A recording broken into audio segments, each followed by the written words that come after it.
శ్రీమాత్రే నమ. జయ గురు దత్తాత్రేయ నమ. ఈ వీడియోలో మనం కుంభరాశి వారికి మార్చి 9వ తారీఖు నుంచి 14వ తారీఖు మధ్యలో జరగబోయే వార ఫలాలు పరిశీలిద్దాం.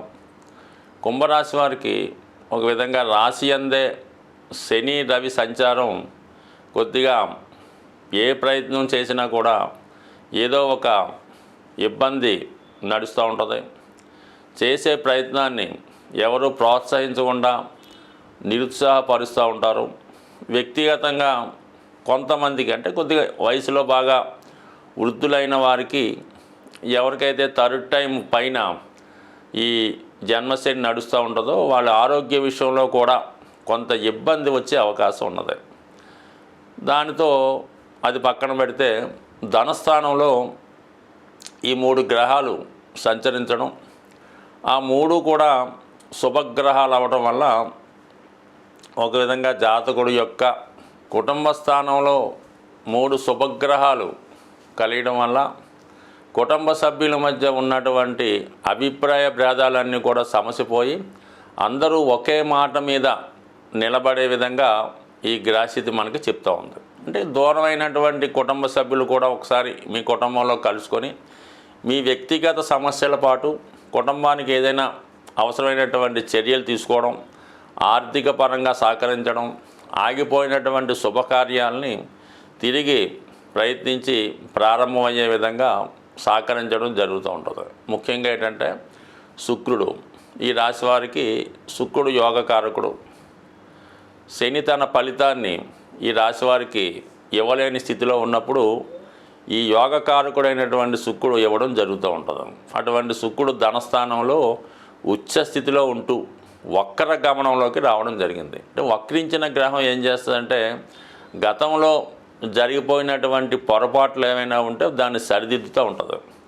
అలాగే ఏదైనా అవకాశాలు పోగొట్టుకొని ఉంటే తిరిగి మళ్ళీ దాన్ని సరిచేసి జాతకుడిని మళ్ళా లైన్లో పెడుతూ ఉంటుంది. ఇప్పుడు కుటుంబ విషయాల్లో ఏదైనా ధన నష్టం జరిగి ఉంటే తిరిగి ఆ ధనాన్ని పూడ్చుకునే విధంగాను, శుభకార్యాలు వాయిదా పడితే దాన్ని సరిచేసే విధంగా శుక్రుడు సంపూర్ణంగా సహకరిస్తాడు.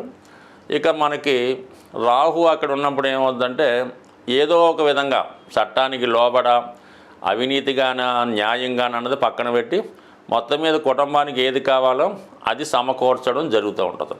ఇక బుధుడు ఈ రాశి వారికి పూర్వపుణ్య స్థానాధిపతిగా, అతను కూడా ధనస్థానంలో నీచభంగ రాజయోగంలో ఉండడం అంటే గతంలో మీ కుటుంబాన్ని మిమ్మల్ని విమర్శించి బయటికి పోయినటువంటి కుటుంబ సభ్యులు తిరిగి కలుసుకొని వారు పశ్చాత్తాపం చెంది మళ్ళా ఏదైనా ఒక మంచి కార్యక్రమం చేపట్టే విధంగా ఉంటుంది. బట్ ఏదైనా ఈ వారంలో ఈ సమయంలో మీ కుటుంబంలో ఏదో ఒక శుభకార్యం జరుగుతుంది.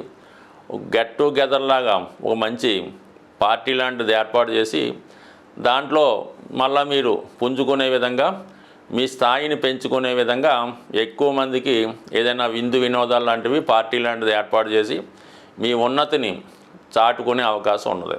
ఇక ఇంకొక అవకాశం ఏంటంటే మరి గురువు చతుర్థ స్థానంలో ధన లాభాధిపతిగా సంచరిస్తూ మరి మీరు ఏదైనా ఈ సమయంలో ఒక గృహ నిర్మాణం చేసుకోవడం కానీ, ఏదైనా గృహ ప్రవేశం కానీ, స్థిరాస్తి కొనడానికి కూడా మీ కుటుంబ సభ్యులు సహకరిస్తారు. అంటే మీ ప్రమేయం ఏమి ఉండదు, బట్ కానీ మీ కుటుంబంలో మీ పిల్లలో ఇంకోలో కొనిచ్చి మీకు అది అప్పచెప్పడం జరుగుతూ ఉంటుంది.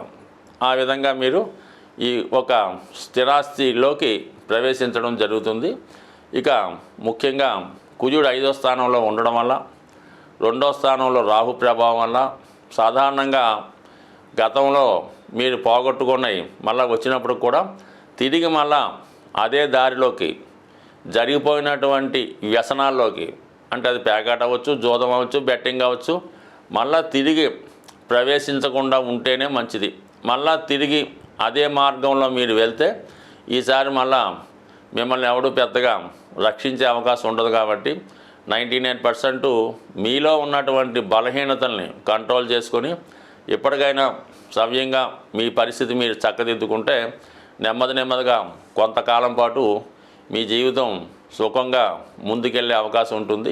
సాధారణంగా ఇప్పుడు ఉన్నటువంటి గ్రహస్థితి ప్రకారం ఈ వివాహ విషయంలో వివాహ ప్రయత్నాలు చేస్తున్న వారికి చాలా ఇబ్బందులు ఎవరైతే ఎదుర్కొంటున్నారో, ముఖ్యంగా అమ్మాయిలకి ఈ రాబోయే మార్చి 14వ తారీఖు పౌర్ణమి రోజు, ఇది చాలా ఇంపార్టెంట్గా. ఈ పౌర్ణమి రోజు ఎవరైతే అమ్మాయిలు కానీ, ఎవరైతే పెళ్ళికి కావలసినటువంటి అమ్మాయిల తల్లిగారు కూడా ఈ పరిహారం పాటించవచ్చు. ఆ రోజు అమ్మవారి ఆలయంలో లేదంటే మీ గృహంలో అయినా పర్వాలేదు, చక్కగా పాయసం అంటే కొత్త బియ్యంతో ఆవు పాలతో పాయసం తయారు చేసి అమ్మవారికి నివేదన చేయడం వల్ల ఆ ప్రసాదాన్ని కనీసం ఒక 2-3 ముత్తైదువుల కన్నా ప్రసాదంగా పెట్టడం వల్ల, మరియు ఆ పౌర్ణమి రోజు సాయంకాలం పూట చక్కగా లలితా సహస్రనామాన్ని పారాయణ చేయడం వల్ల అమ్మాయిలకి వివాహం తొందరగా జరిగే అవకాశం ఉంటుంది.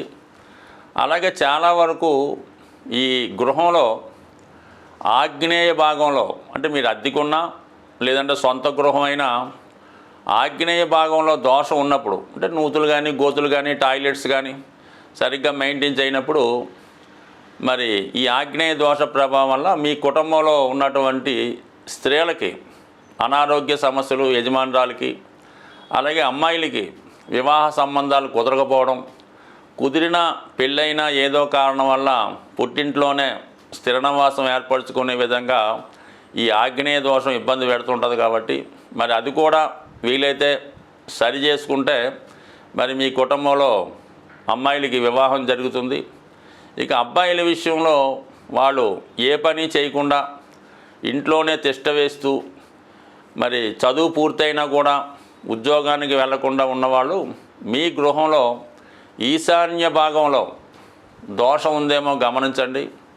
ఆ ఈశాన్య భాగంలో దోషం ఉన్నప్పుడు కామన్గా మీ మగపిల్లలు ఎందుకు పనికి రాకుండా, అంటే మంచి చదువు ఉంటుంది, మంచి బుద్ధిమంతులై ఉంటారు, కానీ ఉద్యోగ ప్రయత్నాలు చేయరు, వచ్చినా కూడా అవి సరిగ్గా నిర్వహించలేకపోతుంటారు. కాబట్టి ఈ ఈశాన్య దోషాన్ని సరి చేసుకోవడం వల్ల మీకు సంతానం మగపిల్లలు అభివృద్ధిలోకి వస్తారు.